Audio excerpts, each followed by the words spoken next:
Show is only possible with listener support. Go to www.thebenjamindixonshow.com to register for our blog, join the Progressive Army, and support the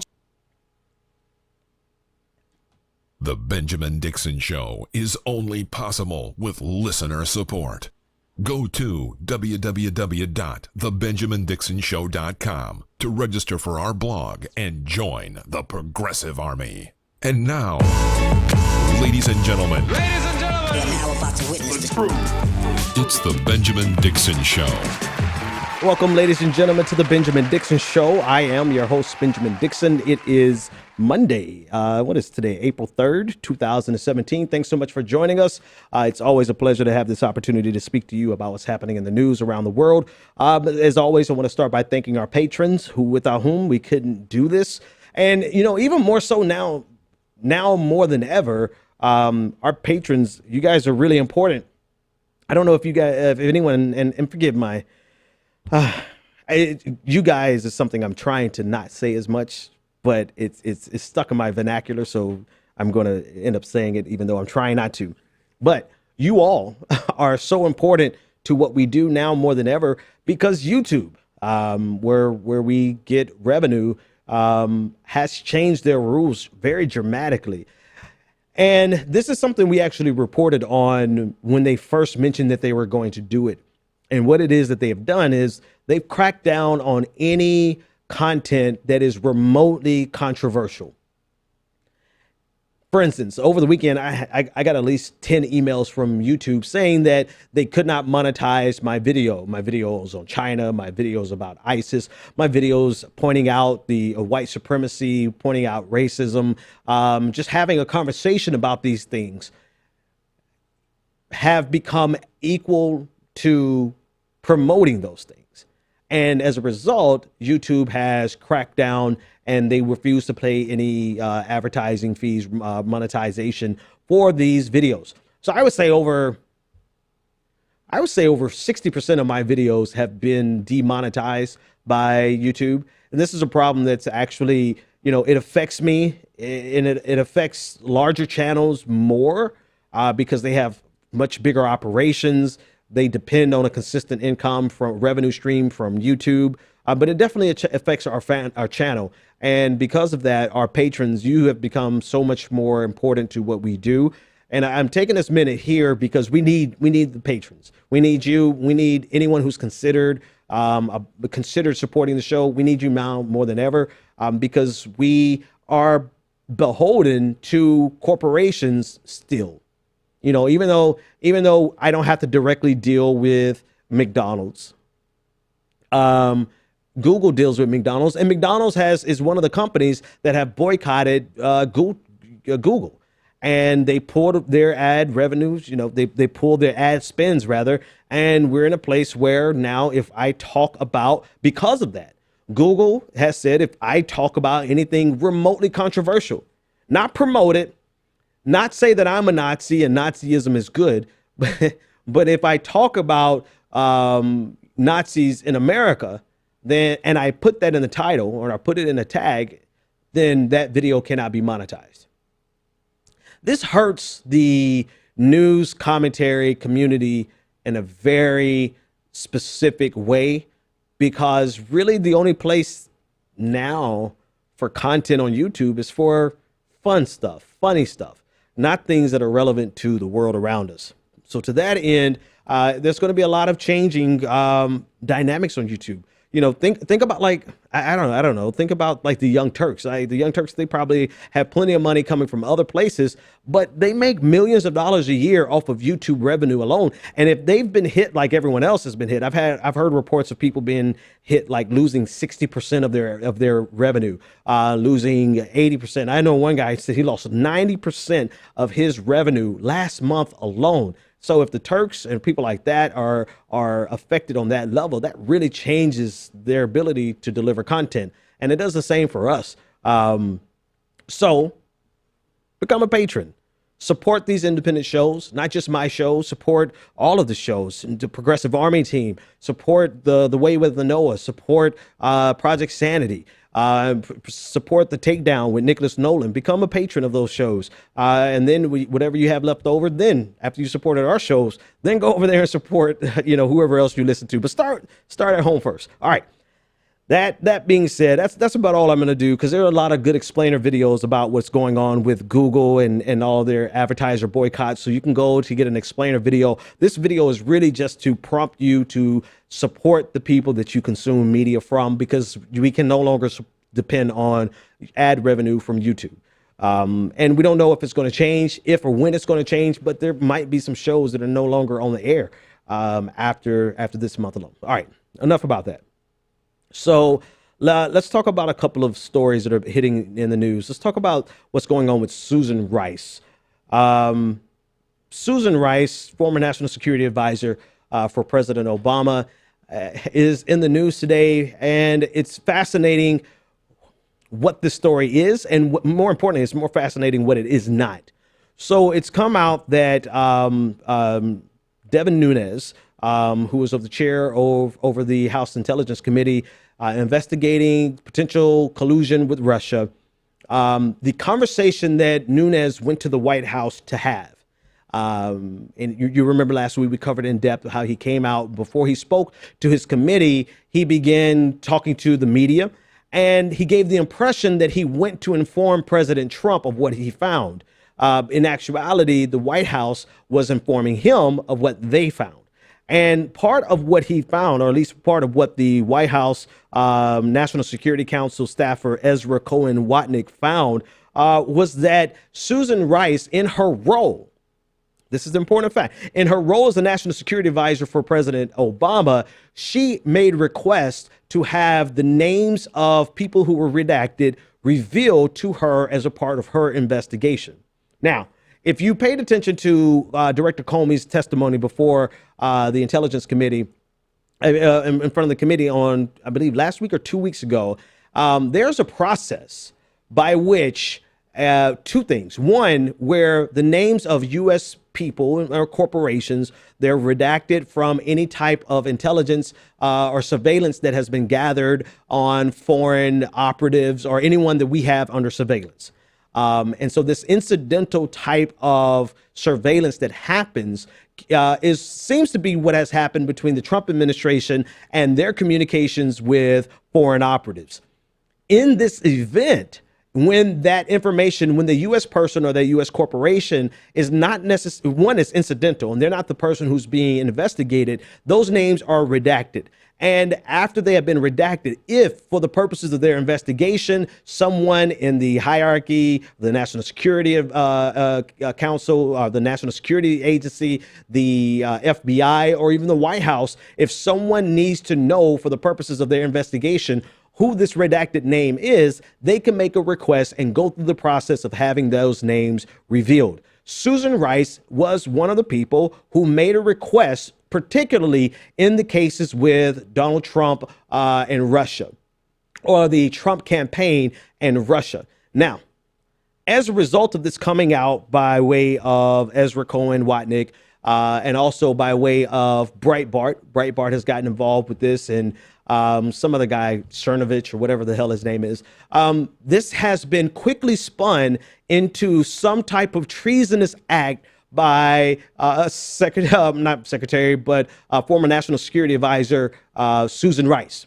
This is being promoted as being, this is treachery, this is treasonous, this is evidence that the Obama administration was keeping tabs on the Trump administration. But what's conveniently left out of this conversation is the fact that as a part of her role as a national security advisor, this is what she would do if she's carrying out an investigation into possible collusion with the Russians. Now, you can take the collusion with the Russian part and let that send you off on a tangent, or that could make you upset, whatever the case may be. Most of us agree that at a minimum, there should be an investigation. And if there is an investigation, at some level, people are going to have to take this incidental surveillance and ask for those names to be revealed. Unmasked is actually the phrase that we use, that they've been using. Now, to what extent that she did this, how frequently she did this, what was done with the information that was revealed. None of that has been specified at this point in terms of what has been done with this information. But they have taken Susan Rice, who is a pariah to the right, who represents everything wrong in America because she was somehow involved. Well, I know exactly how, but I won't relitigate Benghazi. But she was knee deep in the Benghazi investigation, for which all of these investigative committees in the House of Representatives and in the Senate found nothing that they could make actionable. No charges were filed, nothing, as a matter of fact, they actually admitted that they found nothing, but it doesn't matter because her name is associated with Benghazi. Because Susan Rice's name is associated with Benghazi, there's an immediate jump from her doing her job, potentially just doing her job, because first of all, no one is even saying that this is a part of her job. None of the people who are promoting this as though she's some type of villainous creature who has had it out for the Trump administration, none of them have even conceded that this, if anybody could ask for this information to be unmasked, it would be the National Security Advisor. And if she does ask for it to be unmasked, there's a process through which the unmasking occurs. And there is the ability to a paper trail for an audit to reveal the nature and the usage of it. But instead of discussing it from that perspective, she became the focal point of the right in America, saying that this is proof that Donald Trump was right when he said not the Obama administration, but that President Obama tapped his wires. Well, no, this is not proof of that. This is simply proof that there is a person or a set of people who can request that names that have been redacted in incidental surveillance, they can request those names to be unmasked. That's the only proof that we have at this point. But nevertheless, that has not stopped the right from jumping off the deep end as they do to say that this is major news. This is not major news. This is akin to you saying that in the middle of an investigation, the FBI director seek to declassify some information. Now, who in their right mind is going to start that off by saying this is treason? Nobody in their right mind, but we're not talking about people in the right mind. We're talking about conservatives in America. All right. In the midst of that, other breaking news, let's talk St. Petersburg. There were an explosion in St. Petersburg, and there was a second device that was defused. But from the one explosion, 11 people were killed and 40 people were injured. There was a second explosive discovered, according to New York Times. It was disarmed. It was much larger than the first device. The second device was disguised as a fire extinguisher. Law enforcement agencies initially said that they were seeking two suspects suspected of planning the devices, but there was no immediate claim of responsibility with regard to who was behind this. It's speculated that it could have been done by extremists from Chechnya or elsewhere in the Caucasus. These are still speculations. There's really nothing. We don't have anything concrete on this. However, as with every other issue, people have raced to their political agenda to describe the possibility of who this was or who it wasn't. Right. And so we see the standard divide that we always see, that immediately upon this news, you had the vilification of any Muslim. Right. And it's possible if this was connected to Chechnya and the conservative nature of the Chechens. It's possible. It could be related to Islamic extremists. It could be. But then also there's some other possibilities. The fact is, at the time of this recording, at the time of our broadcast, we don't know. But that's never stopped any political agenda from being moved forward to try to spin a tragedy in favor of their narrative. It has never stopped it, and it's something that we see on an ongoing basis. And the flip side of it is I also see not only from the conservative right trying to spin this to say there's absolutely Islamic terrorism, but then I've seen from the neoliberal left the knee-jerk reaction to say that it's definitely suspicious that this happens in the midst of this investigation into Russia collusion to give Russia what they need to be able to to push back against this anti-Russian narrative, blah, blah, blah, blah, blah. It's difficult to even describe because it instantly goes over into this false flag notion, and it instantly devalues the reality of the lives that were lost. The only thing that we could say is that 11 people have been killed, 40 people were injured in an act of terrorism. And I say terrorism because I include any political agenda from any religious perspective or a non-religious perspective. If there was a political agenda to incite fear, it's terrorism. Even if this ends up being a white conservative from Kentucky, it's still a form of terrorism. And to spin it politically before we have the evidence from either side is both disgusting and disingenuous. But again, it should not be surprising because that's what we do instead of taking a moment to reflect on the fact that 11 people have been killed and 40 people have been injured. Back in the United States, an interesting thing happened with President Trump and an official state visit from the president of Egypt. This story is a little,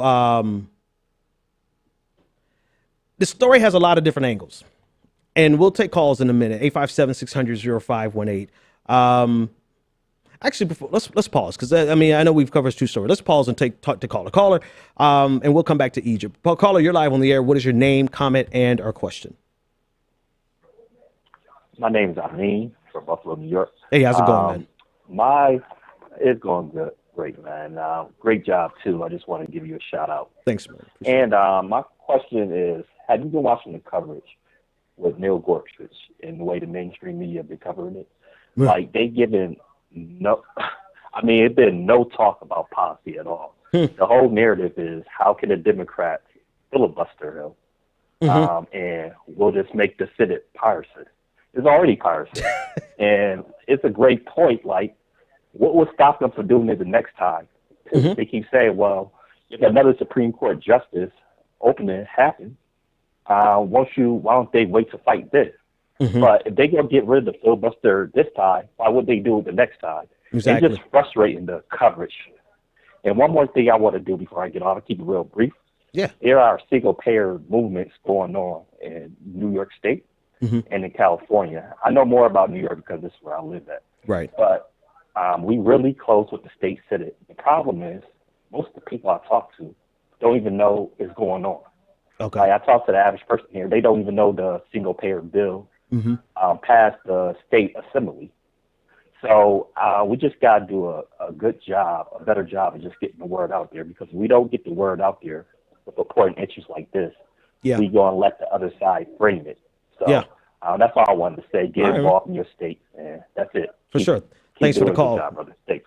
Absolutely, man. Thanks for the call. 857-600-0518. We'll be discussing Gorsuch shortly and the filibuster. And so, yeah, we appreciate that. We got another caller? All right, so keep that one on hold, and we'll come back to them. All right, so let's go back to what's going on with Egypt. I'm sorry, I'm laughing with my producer here. Go ahead and put him through.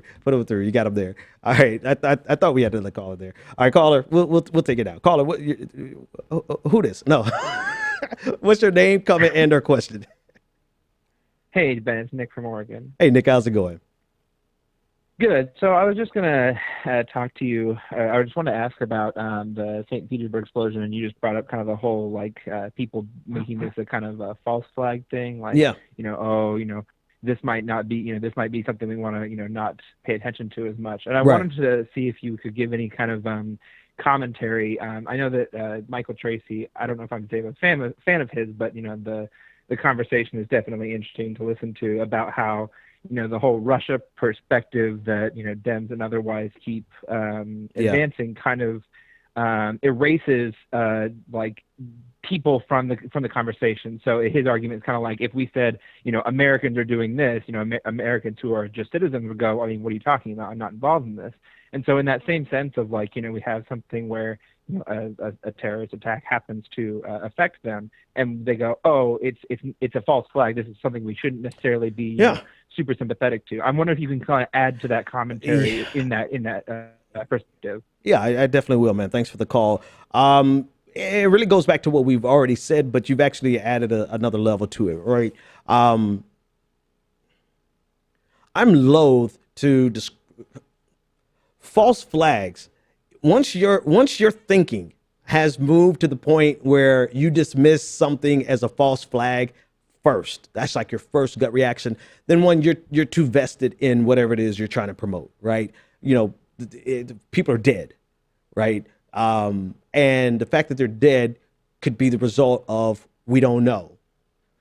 So instead of giving it time to find out why this happened, people not only spin it in their favorite or their preferred narrative, but they also delve over into the conspiracy theory to say that, from the left and the neoliberal left in America, there's the anti-Russia narrative. There's anti-Russia language that is very important to them. And so anything that can become sympathetic to Vladimir Putin or Russia in general is something that is very quickly dismissed, not by everyone, right? This is not a categorical statement, but from some very influential voices, right? Media voices, MSNBC voices, Malcolm Nance, the Joyanne Reeds, this immediate dismissal as this being suspicious because it gives a level of sympathy to the Russians. You bought in too far into the anti-Russia narrative if you can't take a second to see that Russia was attacked and people are dead, and without any evidence suggest that it was a false flag. You're just as bad as Alex Jones. There's absolutely no qualitative difference between, now, motivation wise, maybe some difference, right? Because I don't believe Alex Jones believes half the shit he says. But anyway, I digress. But there's no difference between a conspiracy theorist who jumps to a false flag narrative for something that is disgusting to us, and you jumping to a false flag narrative because it doesn't benefit your overall agenda. So it erases, and to the point of erasure, it erases the lives of the people who are lost. And all they have to do is they really could just say nothing, or they could just sympathize with the reality of what happened, right? Sympathize with the loss of life and just wait till you find out. But that's not what that doesn't drive clicks. That doesn't drive your popularity. Right now, there's a voracious desire to have an anti-Russia narrative. Now, I'm going to tell you, like, we're getting ready to discuss some other issues, and we discussed on last Thursday. There's plenty of reason for us to have a problem with Vladimir Putin, right?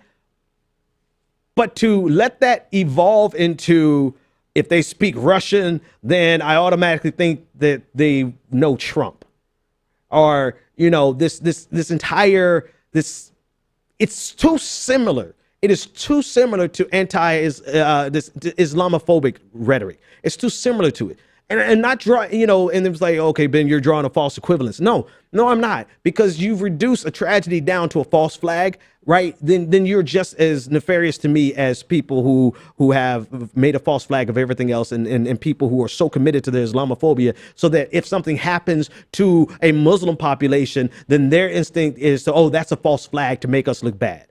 So to that end, I very seldom agree with Michael Tracy on things, but I can't disagree with him on that. And this is a perfect example of when your political agenda has gone too far, or you're so caught up in it that you can't take a step back and not dehumanize an entire group of people who were just killed, right? And it could turn out to be anything. The fact is, we don't know. So the people who are stomping on Islam as a result of this are just as bad to me as the people who are saying, oh, this is a false flag to benefit Vladimir Putin. Both groups are idiotic and imbecilic, in my opinion. All right. Let's keep trucking. Let's shift gears. All right. We're going to talk about Egypt. I think Egypt actually illustrates the story of what's going on with Egypt and the president coming to the United States on a state visit. It actually highlights some nuances that I think we need to pull out that we started last week when we discussed the problematic nature of the United States foreign policy and foreign relations, if I could play off that word, with nations that have autocratic leaders, human rights violations, and do things that are completely far from democracy, right? But the United States maintains these long-standing relationships with these nations. Egypt is just one of them, right? For a very long time, we have been sending military aid to Egypt underneath Mubarak. We continued it after Mubarak was ousted. And now we've escalated to the point where the president of Egypt, Sisi, who has human rights violations on the scale that should make anyone uncomfortable. He has now been invited to the White House. He's spent the day at the White House with Donald Trump, and there's this question up for debate of whether or not there's a significant difference between maintaining international relationships with these nations and embracing them publicly the way Donald Trump did today. What am I talking about? Well, here's a couple of quotes. And granted, the quotes that I'm about to give you from Donald Trump, I think they are the result of Donald Trump not knowing who the hell President Sisi is. I think it's the result of Donald Trump not really understanding the complicated nature of why in past times we would have international dealings with these countries, but we would not invite them to the White House. I think this is more of a statement of ignorance from Donald Trump. Nevertheless, this is what Donald Trump said. He said, quote, "We agree on so many things," when speaking of President Sisi. That in itself is a problem. But then he didn't stop there. He went on to say, quote, "I just want to let everybody know, in case there was any doubt, that we are very much behind President El-Sisi. He's done a fantastic job in a very difficult situation. We are very much behind Egypt and the people of Egypt." Right there, those two sentences strung back to back let me know that he doesn't understand the relationship between Sisi and the people of Egypt, but I digress. He went on to say, quote, "The United States has, believe me, backing, we are very much behind Egypt and the people of Egypt. The United States has, believe me, backing, and we have strong backing." This is literally a quote. I've been trying to piece this together to see what the hell Donald Trump was talking about, but this is how Donald Trump talks. He went on to say, quote, "I just want to say to you," speaking to President Sisi, "that you have a great friend and ally in the United States and in me." Of course, this is great for President Sisi. A state visit really gives a level of credence and prominence to the person who comes. This is the most powerful nation in the world, the most powerful person in the world, the president of the United States. Giving the okay to any leader is something that plays well in that leaders' domestic politics, unless, of course, they're from like North Korea or Iran, where they chant death to America. But I digress. You get the picture. So the problem is that Sisi, along with the previous presidents of Egypt, have been involved in human rights violations, crackdowns. I mean, just a lot of things that clearly do not fit into the realm or into a conversation even for the president of the United States to say that we support what you're doing. And it begs the question, actually, before I get to the question, to add a little more nuance on it. There's an article, a pretty good article. It's a great article from Glenn Greenwald at The Intercept, where he discusses the historical nature of our relationship. And he really puts it in, this is Glenn Greenwald's perspective. He says the only difference here, and I actually disagree with this sentiment, but this is argument. He says the only difference here is that Donald Trump is doing publicly what President Obama and every other previous president, at least since 1973, 79, has done privately. And so here, Donald Trump is saying, if we're giving them all this aid, then what's the problem with inviting them to the White House? And so the question that's begged is that, is there a difference between having a mutually beneficial international relationship with a nation that's autocratic, that commits human rights violations, that does a litany of things that we disagree with? Take, for example, Saudi Arabia. Is there a difference between us maintaining a relationship from a foreign policy perspective and embracing them publicly and giving them the sign of the signal of approval, the seal of approval? And that's actually a question I want to pose to you in the audience. Like, if you to call in, obviously you could speak on it. You could leave a comment or a question in the chat below or on the comment section below. So for Greenwald, in his article, he said that there is something that could be said as far as not publicly condoning their actions. But I'd go, and this is where I, kind of part ways with them. I go a little bit further. From my perspective, we don't have a choice to avoid nations in the international community. We cannot say, because you are X, Y, and Z, we won't deal with you. And matter of fact, to understand the relationship with Egypt, even though the relationship that we have with Egypt has been funding them militarily for a very long time, part of the reason that we've been funding them militarily for a long time is that we've been buying them off. In many ways, we've been buying Egypt off, giving them military aid so that they would not attack Israel or not have a belligerent posture towards Israel. And so we've been putting money in the hands of Mubarak for as long as we did, in a way to stabilize or to create a more stable relationship between Egypt and Israel. Because if there was a conflict between Egypt and Israel, we're going to be, of course, the United States, the way our country is set up is that we're going to fall on the side of Israel. And so we found it more beneficial to put military expenditures, to put military aid into the pocket of Egypt for all of this time, undergirding a brutal dictator like we have done in so many other occasions. This is what America does.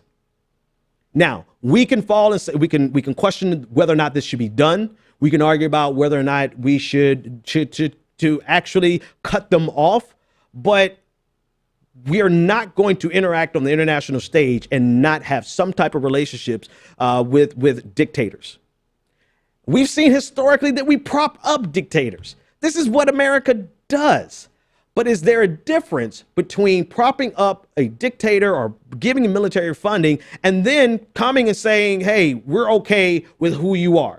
We're okay with what you're doing. You have an ally in us, and you've done a good job in a tough situation. That's the question. Because if there is any difference, if you feel like there is none, then I know your answer. But if there is any difference, I think it's best illustrated in our relationship with Saudi Arabia. As horrible as Saudi Arabia is, and quite antithetical to everything that the United States stands for, we maintain this relationship with them because of a strategic interest. Right? We've maintained this relationship with Saudi Arabia for so long. And in many ways, it's like it should have long since ceased.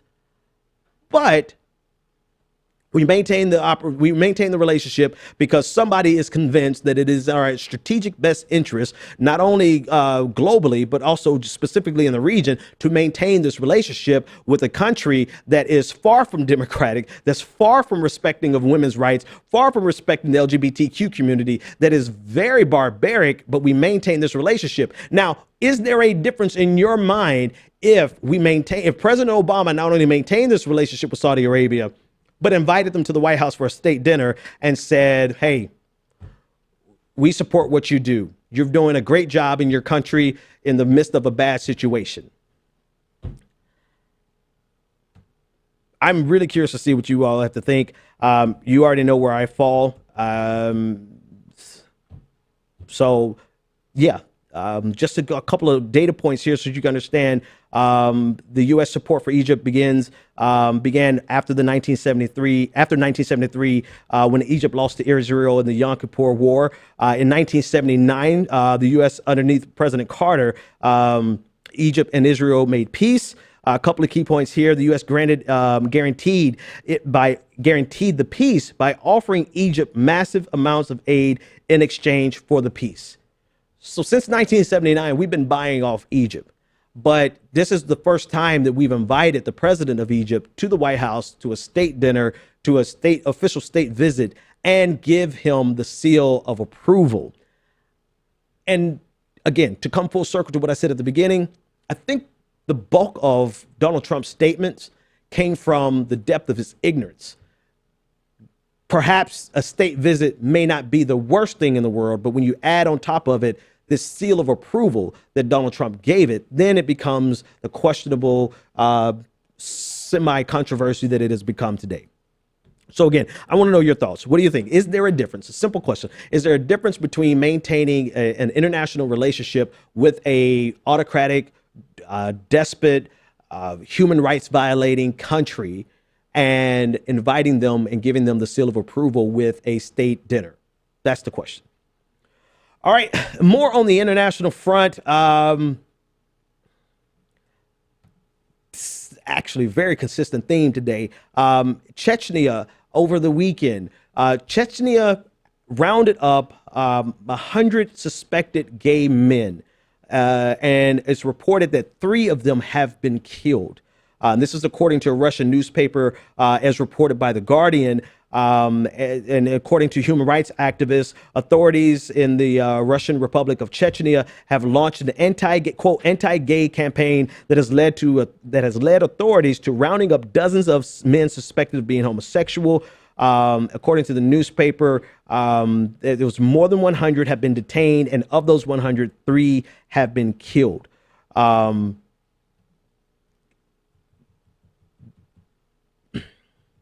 This goes back to what we were discussing earlier, the possibility of the terrorist attack in St. Petersburg being launched or being connected from Chechnya, and then the immediate reaction that this is connected to the Islamic community in Chechnya. But there is a very conservative strand of thought that exists in Chechnya, such that men who are gay cannot even confide in their closest friends.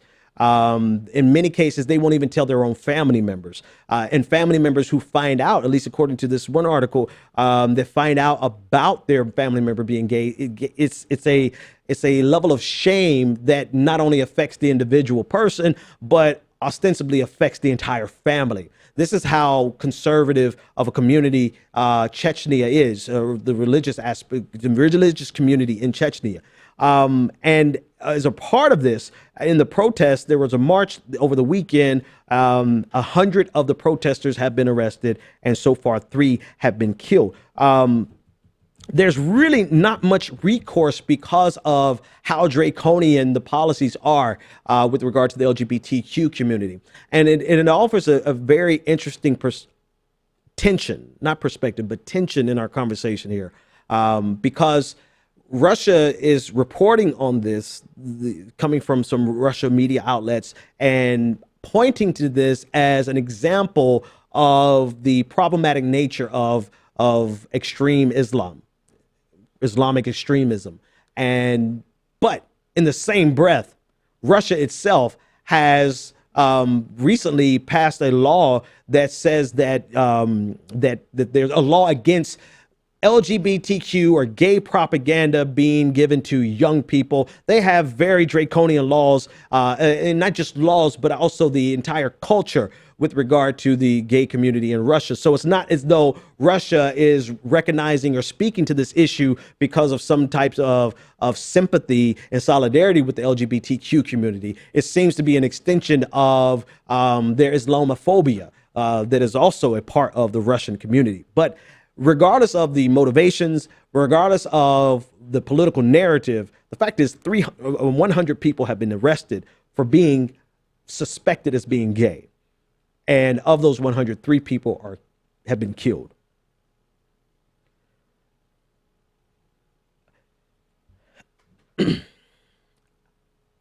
I have to pause on this because we take for granted some of our arguments here in the United States. And I do believe, I'm not saying this just to push my political agenda, of which I do have one, but I do believe, and I actually heard out of the mouths of some religious extremists here in the United States, that they would treat homosexuality here in the United States the same way. right? That the Pulse nightclub killing was an act of God because they were gay, right? Even in the midst of those extremes that exist here in the United States, we take for granted sometimes that this we're at least not here at this point in our juncture. Historically, we're not where we need to be, but there's not, we really do take it for granted, some of the freedoms that we have here. This is not to say that it's a panacea. This is not to say that we're done working. Michelangelo Signorelli wrote a book, It's Not Over Yet, talking about how victories can sometimes lull us to sleep. Victories in the LGBTQ community makes them feel like the fight is over, but the fight is not over yet. I get that, but then we take a step back and see what the real challenges across the globe are with regard to the LGBTQ community, in regard to human rights in general. We're not where we need to be, but I am very grateful that we are not in a place where 100 people could be arrested, 3 of them killed, with little to no recourse, because this is the nature of your government. I can think of times historically in the United States where this would be the case.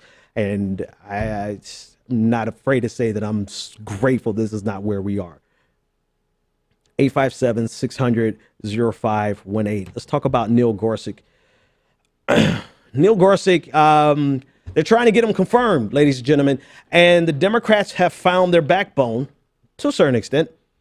They found their backbone, and they're going to filibuster. This has pushed the Republicans into the corner where they have to put up or shut up with the nuclear option. The nuclear option, as we've discussed many times, is to do away with the filibuster in terms of approving a Supreme Court nominee. I believe 2013, the Democrats went semi-nuclear by getting rid of the filibuster for the approval of, not 2013, I think it was earlier than that, approval of lower court judges. And so in a lot of ways, it seems as though Republicans are using that as a justification to push the filibuster. Here's the problem with Republicans pushing the filibuster. One, it is on the level, it's called nuclear for a reason. It undermines the nature of the Senate. It is something that really could backfire, especially for Republicans who are not in solidly red states. This is something that Republicans in the Senate who are up for re-election could be held accountable for, particularly with independent voters. This is something that's not going to play well for Republicans. However, Mitch McConnell has made it clear that Gorsuch is going to be confirmed this week. So that lets us know that they're going to go ahead with the nuclear option. We're not talking about the substantive reasons to actually oppose Gorsuch. In a lot of ways, this has been reduced down to the affable, the likable nature of his demeanor. And I'm not sure who tweeted this out, but this is not my original thought. I believe it might be April Ryan on Twitter, but discussing the fact that we're talking about a lifetime appointment here. And it should not be reduced down to how likable a guy is. It really should, or a person is. It really should be about the substance of their voting record and their ideology. And then some people are trying to make it seem like this should not be a political process. But I think Chuck Schumer actually said it best. If this was not a political process, we wouldn't be here right now, because they would have confirmed Merrick Garland. So with those two things added together, here we are with the Democrats finally getting their win, finally willing to take a stand and say we're going to filibuster Gorsuch, and the Republicans are returning in kind, saying that they're going to do away with the filibuster in general. Where does that leave us? Well, that leaves us with the likelihood that this week we're going to have Neil Gorsuch replace Antonin Scalia on the Supreme Court. And it means that the next time around, the Republican Party, if Ruth Bader Ginsburg, if she retires, that they would not have to go through the 60 vote threshold in order to get another conservative on the bench. However, Democrats didn't have that really in the first place. And we talked about this before. If Democrats we're going to wait until the next judge. And to give you a little more understanding for those of you who may wonder why they would do that, it's because even if Gorsuch takes this seat for Antonin Scalia, it keeps the balance of the court basically where it's been for a very long time, right? He's really he's a conservative replacing a conservative. He's ostensibly an originalist replacing an ostensible originalist, because we've talked about why they aren't really originalists, but that's a whole nother conversation. Gorsuch would keep the balance of the court. And so the real concern was, well, maybe we shouldn't do the filibuster now, because if we do the filibuster now and they get rid of it, then we won't be able to filibuster later. But the reality, when you're dealing with terrorists, when you're dealing with threats, ultimatums, the fact of the matter is they would have gone nuclear no matter what, right? The only thing that you really could do in this situation is extract as many political points as you possibly can to make the pain of it intolerable. And so the question about this strategy really boils down to whether or not the Democrats can make the Republicans pay the political price to go nuclear.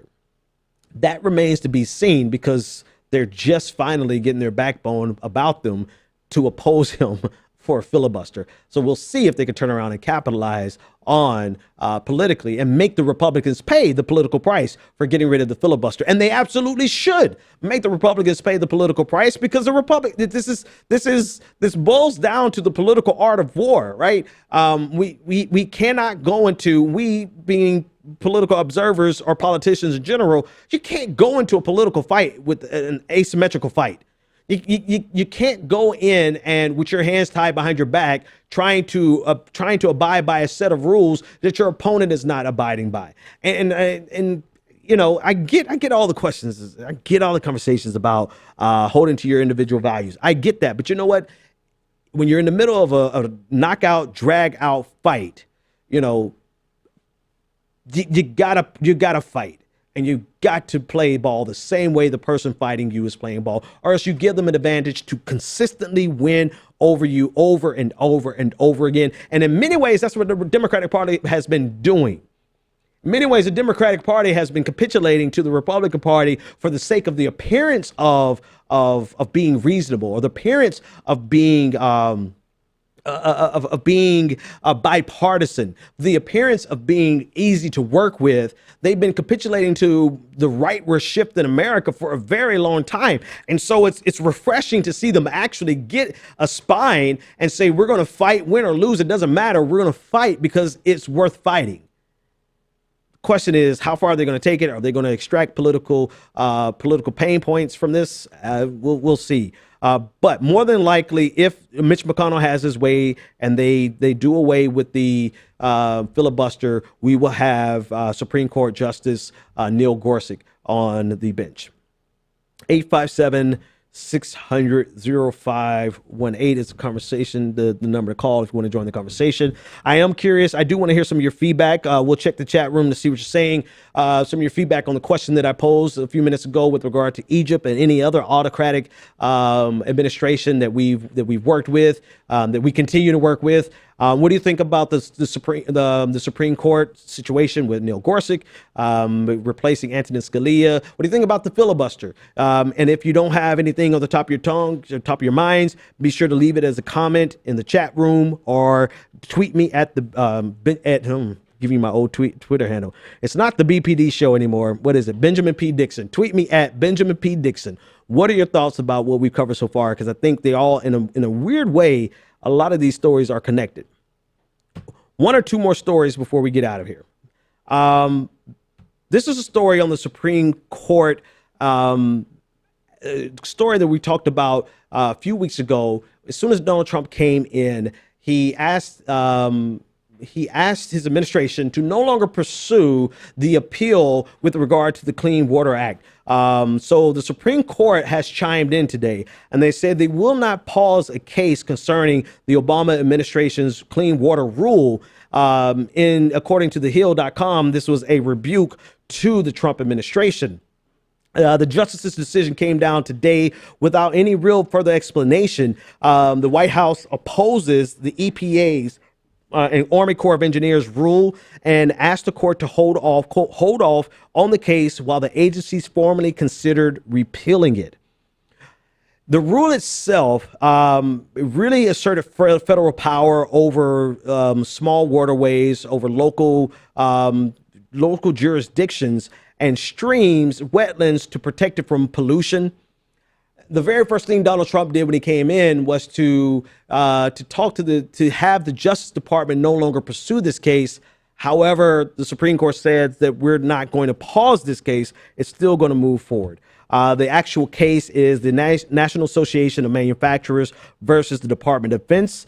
And what the Supreme Court said today does not reflect any, has no reflection on the merits of the case, simply says that they're not going to pause the case and that it's going to move forward. No dates have been set as of yet, but it is going to move forward. The Supreme Court has asked litigants to submit their briefs later on this month.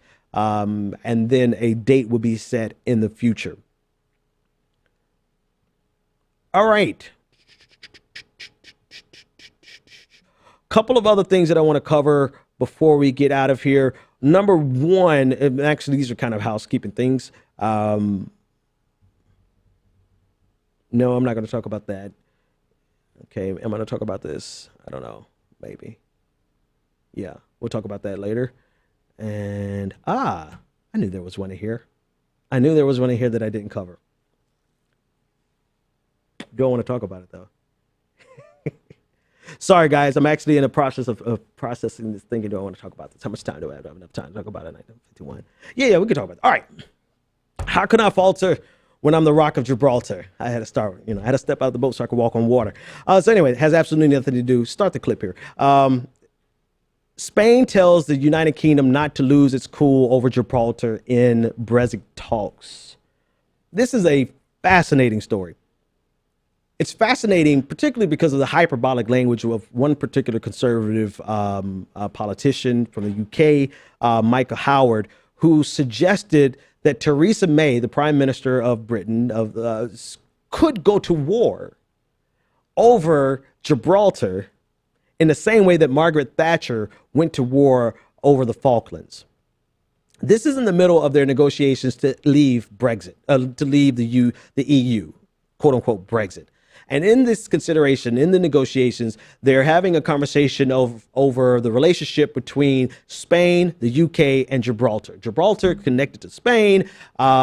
Historically, Spain has had claim over Gibraltar, considered really to be a part of Spain, with the exception that it has been controlled for the last 300 years by the UK. It still remains almost one of their lasting colonies in many ways to think about this.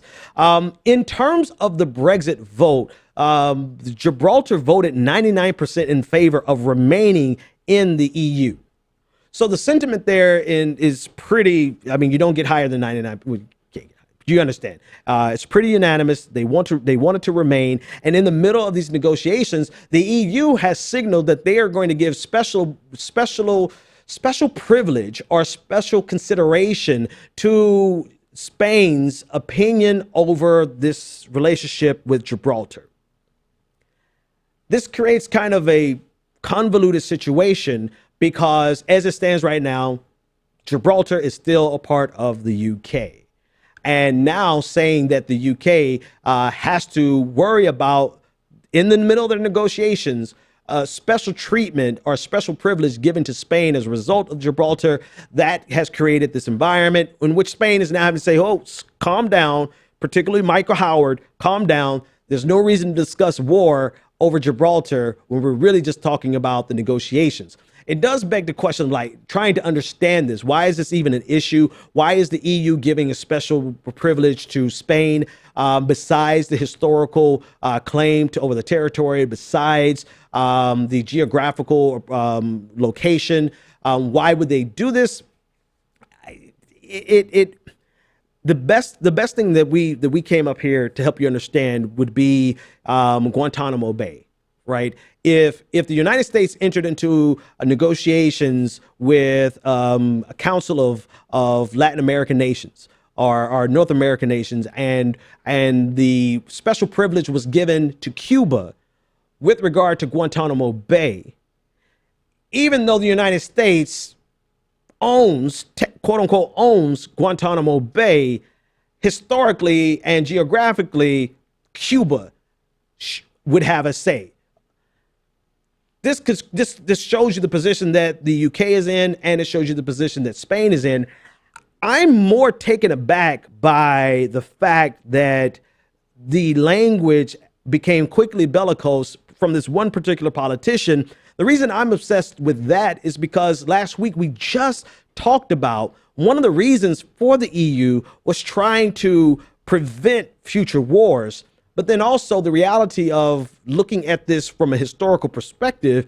If there ever is a future conflict in in Europe in general, we would look back to Brexit as a probable flashpoint or a probable component variable that led to that conflict. And less than a week later, we have, and again, one politician, but oftentimes it only takes one politician to put this into the fray, to say that they would go to war over Gibraltar, like Margaret Thatcher went to war over the Falklands. Quite literally, I don't think anyone honestly believes that this is going to get there. However, it just shows you the complicated nature of Brexit in general, the great divide in opinion around who wanted to go, who wanted to stay.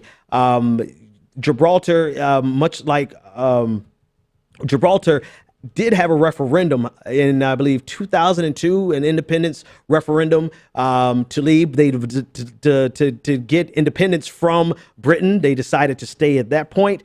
But in terms of trade, what this is based upon, the conversation is based upon the trade aspect. If you think about all of the trade that would happen in Gibraltar would go through Spain anyway, right? So this consideration, while it may seem, it seems weird. Let me just start there. It seems weird to me for the EU to give special privilege to Spain because of, what legal press, where, it's a part of the UK. And I get it. It seems weird, but when you consider they're in the process of renegotiating or setting the terms that they're going to renegotiate their trade deals, they're renegotiating how their relationship in general. You take Gibraltar, trade is going to go through Gibraltar, through Spain. It really puts it in context that this really does have a significant bearing on Spain in general. The question is, how does this play out? How does this play out? How do Spanish and UK diplomats, how do they come to terms with the fact that this special consideration is now being given to Spain in the negotiations, so that now the UK does specifically have to be concerned with Spain as an individual nation versus negotiating with the European Union as a whole? It adds another wrinkle into the process of exiting the European Union, but I don't think anyone said that Brexit was going to be easy. I am just fascinated to see how this actually plays out over the long run and see what position it is actually, what tensions come as a result, not just of the Gibraltar situation, but Brexit in general. Because there wasn't even, 70 years ago. It's just, there's people alive today who remember when Europe was engulfed in war versus the relative peace that we've understood it to have in our lifetimes. All right. Last things on my list tonight, a couple things. I want you to go over to Project Sanity's channel and subscribe to Project Sanity. Go over to The Way with Anoa and subscribe to The Way with Anoa. We want to start supporting. They're part of the Progressive Army. I know you come here to watch their content, but go to their channels and subscribe, support them over there. Become patrons. I know some of you are patrons of me, but go and become a patron of both of those shows. I love what they're doing. I wouldn't have them on my channel if I didn't love them. So make sure that you check out their content. And again, in general, across the board, I said at the top, I want to say it again. We need you, the patrons. We need you to support the shows. We need you to become patrons, because as YouTube goes through their growing pains and they get to whatever they're going to become, they have hit every single content creator in a very draconian fashion. We're talking about going from losing 60%. Think about losing 60% of your revenue, of your income at a drop of a dime. Like you didn't see it coming. 60, I've even heard up to 90% of their monthly revenue has been lost because of this decision. And the only way something like that could remotely be made up is if you become a patron of these shows. So become a patron of the Benjamin Dixon Show, patreon.com/the BPD Show. And support with $3, $5 a month, get access to all the bonus content. And then after you do that, make sure you become a patron of The Way with Anoa. Brandon has not put up his patron account yet. Brandon, go set that up. The Nicholas, the Takedown with Nicholas Nowlin. But more importantly than just individual shows, support independent media as a whole, because we need you more now than ever. Good night, folks. We'll see you tomorrow. The Benjamin Dixon Show is only possible with listener support.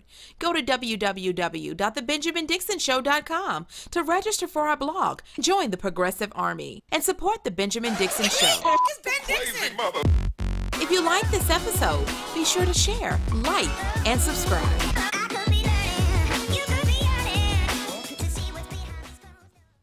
Consider becoming a Patreon. Go to www.patreon.com/the BPD Show and support The Benjamin Dixon Show.